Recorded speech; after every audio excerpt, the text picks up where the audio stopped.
What's happening, family? Checking in, checking in. It's your boy Jamal, credit protector. I help small business owners get access to capital, and I help everyday people improve, manage, and leverage their credit. Tonight, I want to hop on here real quick, like maybe a couple of minutes, to talk about a question that I get a lot in the credit space. It comes up very often as I have people who reach out to me. I do consultations, and they're currently in a financial situation, right? A financial crisis, if you will. And they're trying to figure out if they should do credit repair or bankruptcy. Even in everybody that's tapping in. So they're trying to determine should they do credit repair or bankruptcy. I've been in the credit space since 2018.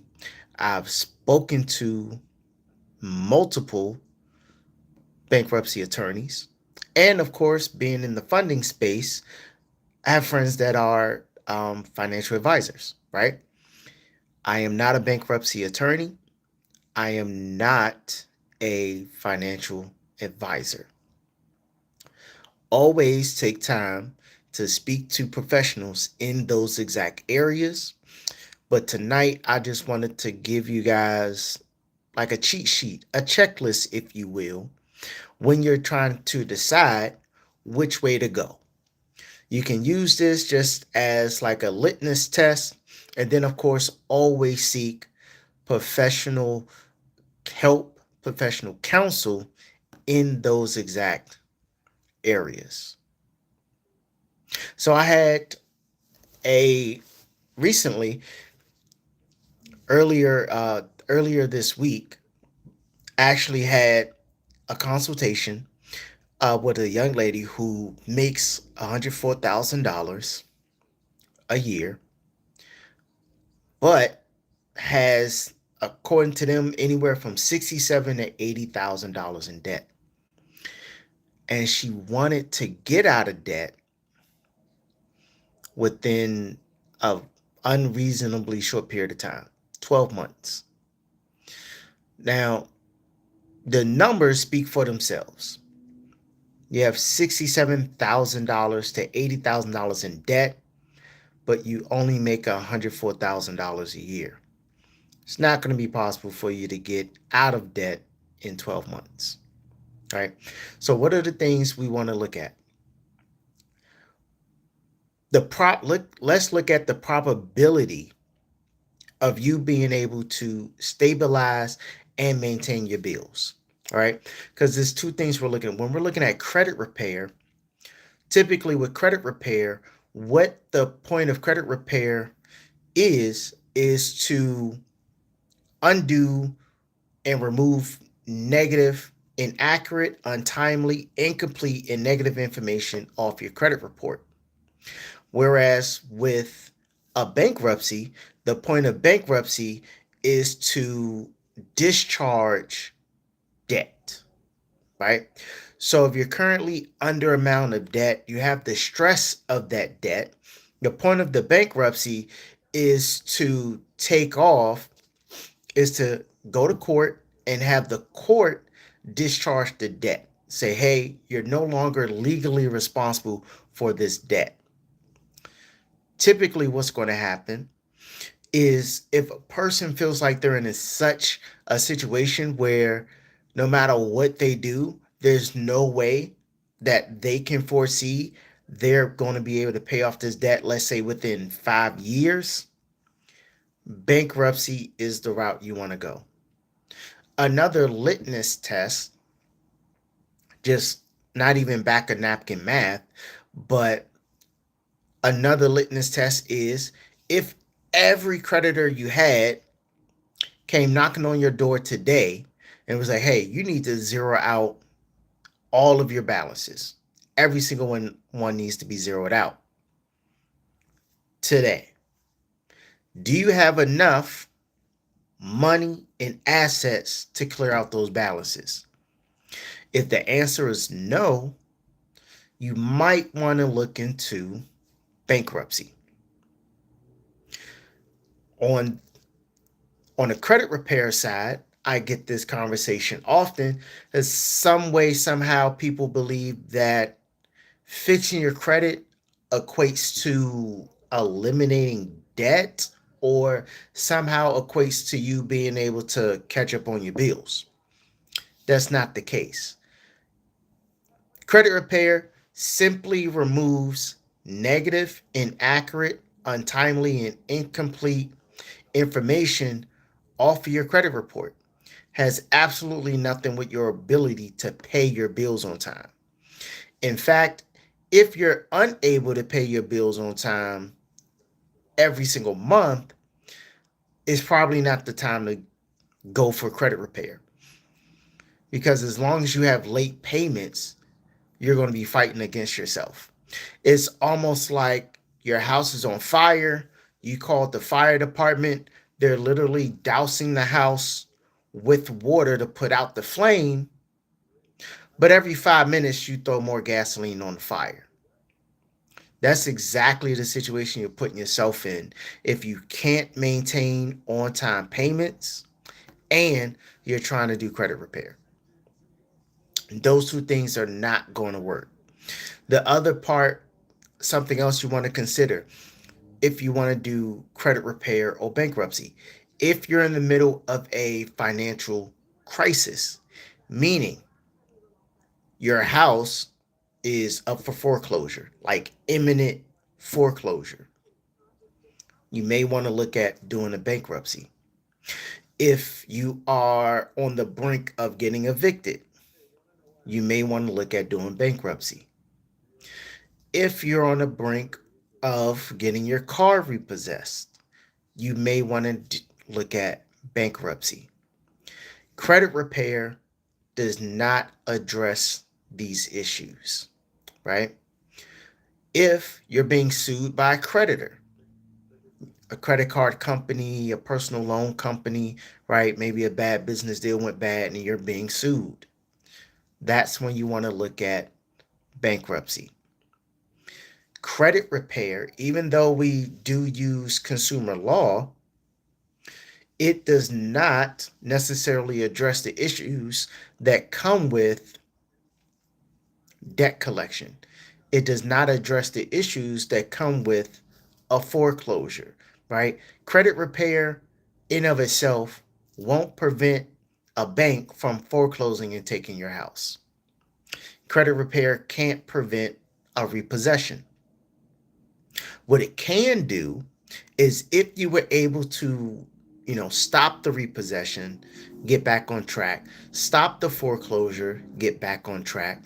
What credit repair can and will do is allow you to erase that negative past, right?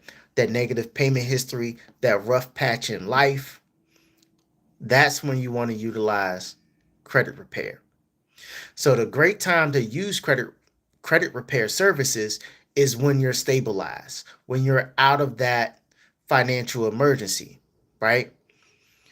You are no longer missing payments. Maybe you're back working again, right? You're healthy, you know. During COVID, a lot of people got sick, a lot of people are out of work. But let's say that's done with, right? You're no longer sick, you're back working full time, and you're able to catch up on your bills and maintain on time payments.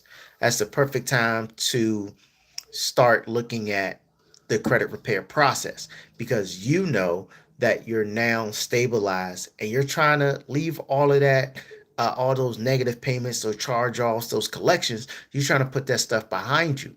That phase of your life is over with. You're not there anymore, right? Another great time to use credit repair if it was just one mishap, right? One mishap, one late payment. Perfect time for credit repair. Another great time to use credit repair if you're simply trying to do things like clean up your personal information. Maybe you have multiple different names. Maybe you went through a name change. Maybe you got married, then got divorced. It's a great time for credit repair to clean up all of those aliases and all of those old addresses that have nothing to do with who and where you are in your life right now. Another great time to use credit repair is if you're trying to do like funding, right? You're going for funding, you're going for rounds of funding, and you want to get rid of the hard inquiries. That's the perfect time for you to start using credit repair tactics to remove those hard inquiries so that you can be back in position to get more funding.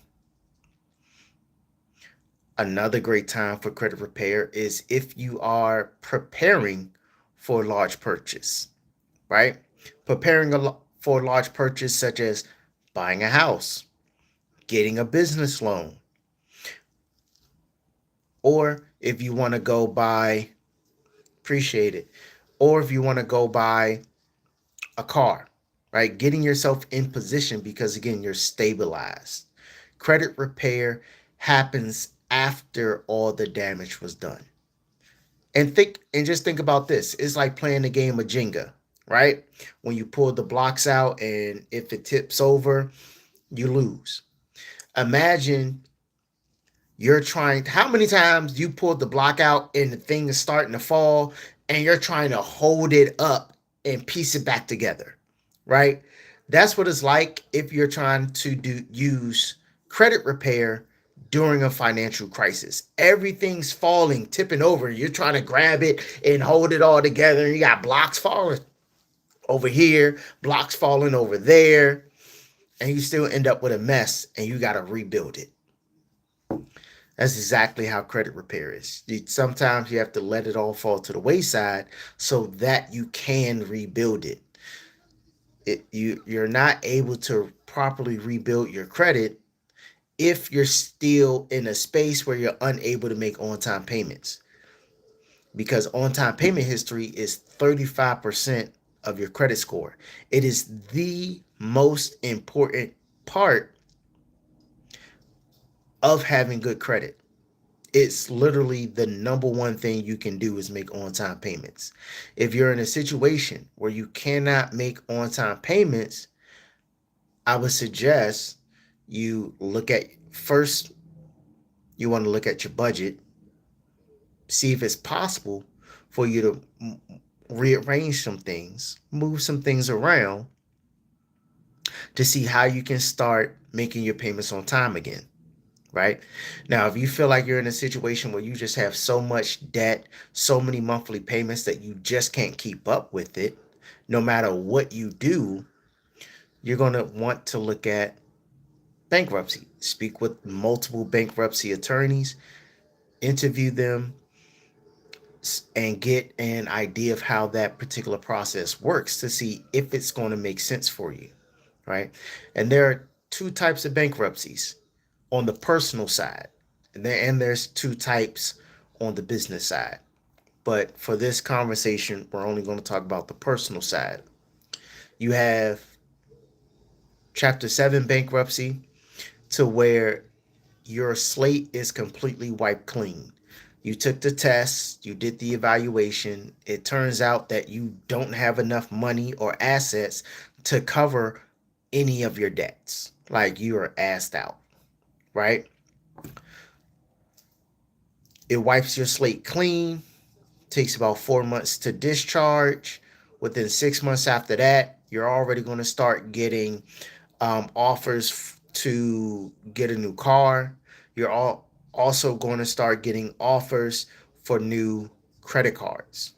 At that point in time, you are in the rebuilding phase.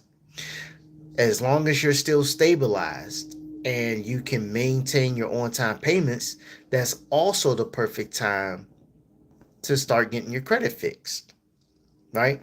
Do the bankruptcy, let that happen. Once it's time to rebuild, you start rebuilding. And if you're so inclined, then start doing credit repair. The other type of bankruptcy is Chapter 13.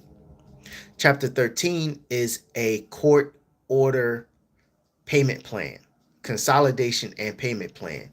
Typically, it lasts for around 5 years. After that 5 years, you pay the court every single month for 5 years. Once that 5 years is done, the rest of the debt is discharged. One of the great things about doing a bankruptcy is, in fact, the discharge. Is that what this means is that there are no more calls from your bill collectors. They can't call you, right? They can't hold you accountable for this debt. They literally have wrote it off legally, right? Some other things that are important to know about a bankruptcy is that there are different legal protections. This is why, if you're facing something like a lawsuit, if you're facing foreclosure, if you're facing repossession, it's important to look at the benefits of a lawsuit, discuss that topic with a lawsuit attorney, because one of the provisions of bankruptcy law is that you're protected from any form of collection activity, which includes foreclosures, repossessions, and lawsuits.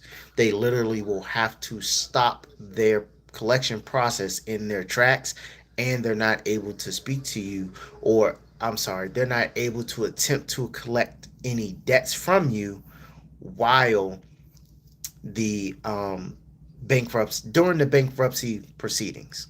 My bad. I had to get my words together. Right?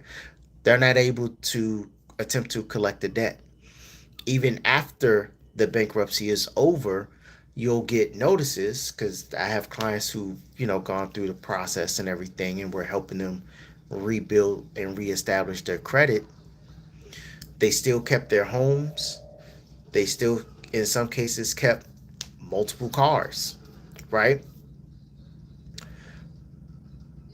They receive notices with a balance on there, right? If you still have collateral, or if you have a house, a mortgage, or you have a car note, you'll still have to continue to pay that mortgage, that car note after the fact.